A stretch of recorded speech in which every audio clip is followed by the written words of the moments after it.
Okay guys, some highlights and some clips and some disappointing defending at the weekend. So let's turn that down quickly.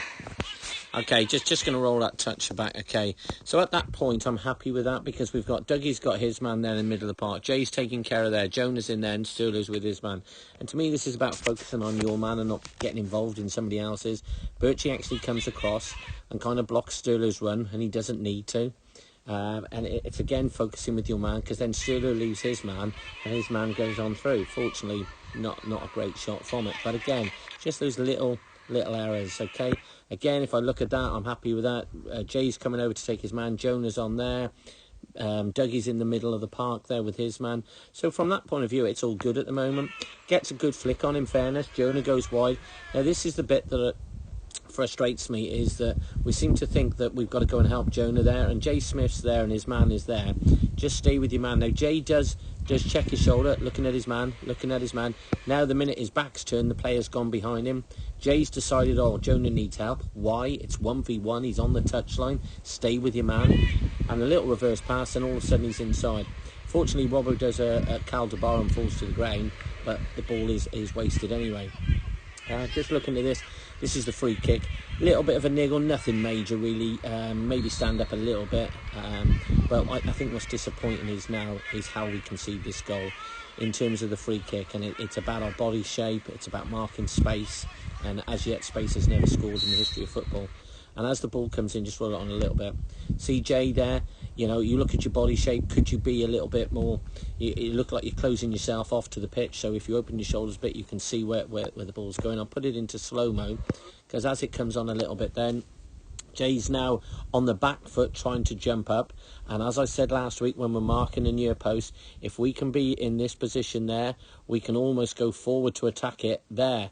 But because we're going a little bit early, then we can't. Jonah's got the 6, the captain. Robbo's got on the 11. But if you see it just goes on a little bit. Robbo stops his man. Just roll it back and play. Robbo leaves his man and he gets a free header there. And Robbo hasn't gone into his man. Jonah's with his man. And again, it's a free header in. And that's the disappointing factor. Robbo hasn't stayed with his man. Jay was probably marking space a little bit too much as well. Instead of being tucked back in, be level just in front of the man. Like, when you're marking a thrower down the line, you don't stand 5 yards in front of him, you stand on his toes. So it's a similar scenario when we're defending our goal man. Okay, if we go on to this next one again, to me there, Sturlo's got this man. Does Luke English need to get involved? He comes over, he takes Sturlo out of the game, which obviously is not an ideal sort of situation. But again, we talk about staying on your feet and not diving in.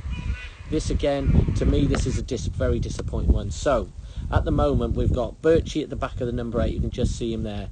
That's Birchie's player there. Okay. Then we've got Dougie there and Dougie's man there. To me, we're in a good enough position. Jonah's gone across to get his man. Jay Smith's now tracking back. And if we roll it on a little bit, I'll do it in slow-mo.